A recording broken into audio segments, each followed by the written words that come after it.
Hi everyone, this is Coach Lily again, and today I'm going to show you an awesome handstand push-up variation that you've probably never seen before. Starting in a fish flop, arch, and roll up to handstand. This is also the second half of the sequence that I showed you earlier in this month that was back bend, fish flop, handstand.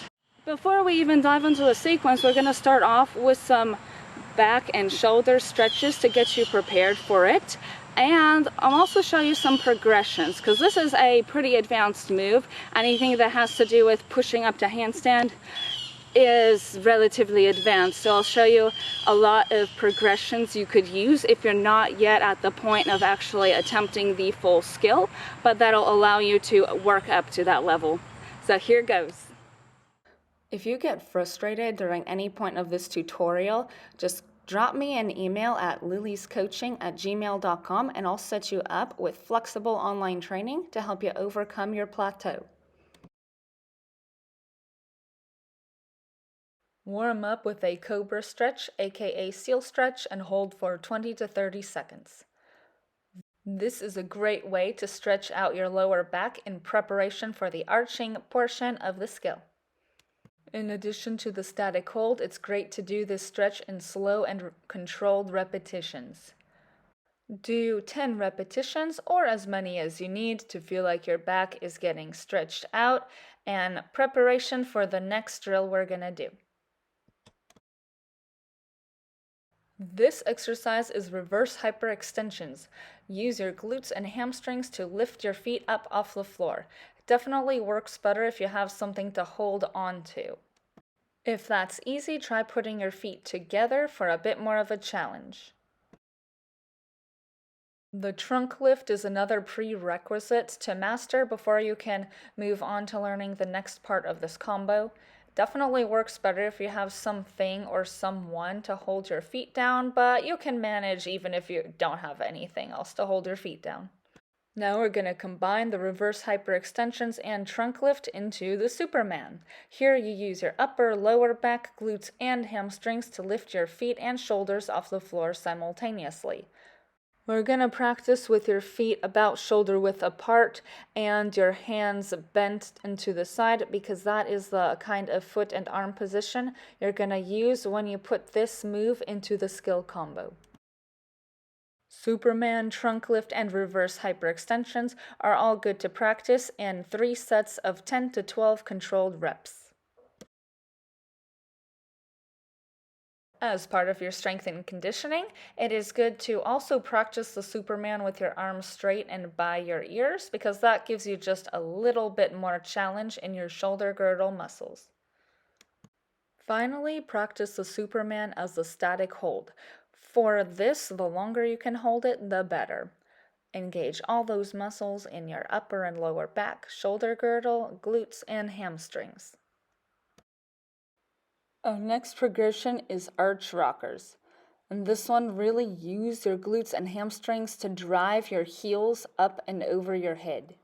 This is a great exercise. It gets you using active flexibility and building strength at the same time. When you're just starting to learn this exercise, you do not have to come up this high. Just make your arch as deep as you're comfortable doing it, under control, and let your strength and flexibility develop over time and practice. Notice how you start out in the cobra position. This is to generate momentum to get the movement started. Then from there, you keep utilizing your lower back, upper back muscles, glutes, hamstrings, and shoulder girdle to keep the movement going and under control.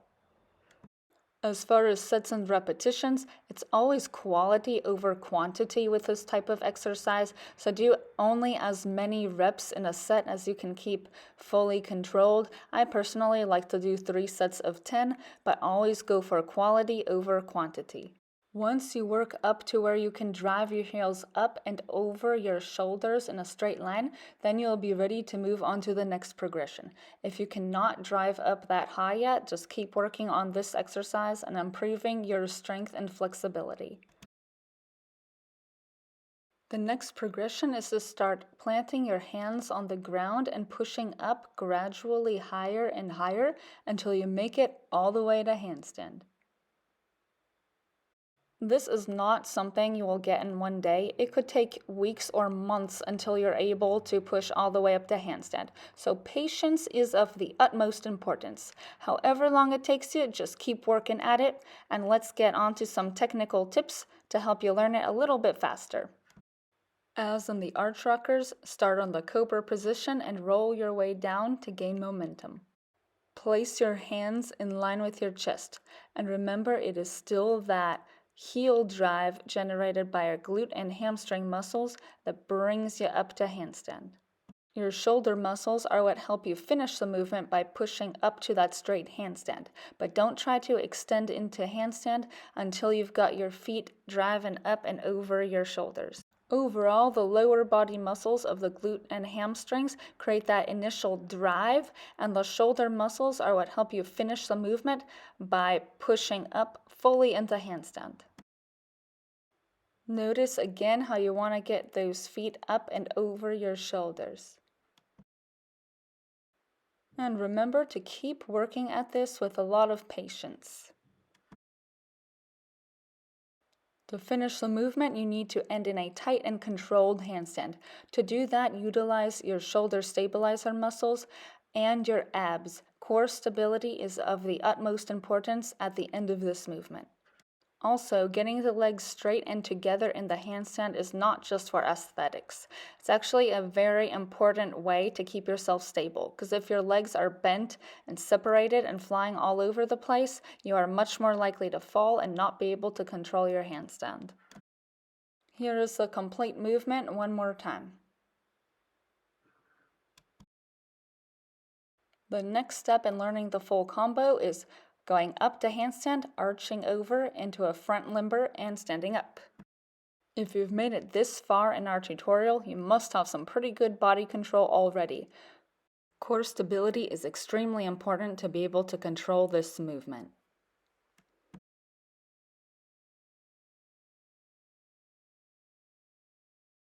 As you start to go over to the front limber, keep your arms up by your ears as you come up. Another important technical tip is to really use those traps to stabilize your shoulder girdle muscles before you go into the front limber, so that way you don't start twisting off to the side when you begin to arch. Again, core stability and body alignment are extremely important as you stand up to keep yourself under control. If you don't already have a solid backbend, check out my video from earlier this month, which is a tutorial on how to do a backbend. For your convenience, I've placed that link right here in the description below.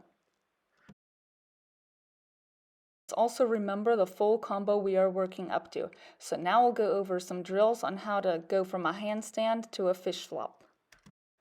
A solid kick up to handstand is an important prerequisite to this part of the combo, but if you've gotten this far in the tutorial, you should be able to kick up to handstand no problem. If you don't already have a solid kick up to handstand, work on that before you move forward in this tutorial. Control is your goal. Don't just plop down on the floor, lower yourself down from handstand to your chest with control.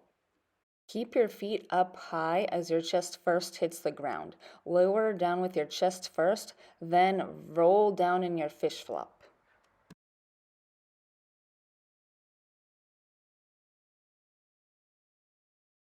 Now let's review everything we did today and see what it looks like in combination.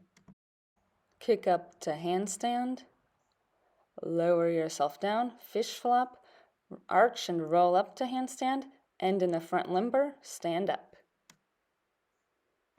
Another reminder to have patience, because even if you get each individual component, practicing to where you can combine them all consistently just takes a lot of time and practice. And remember that if you got stuck during any point in this tutorial, don't get frustrated and don't give up.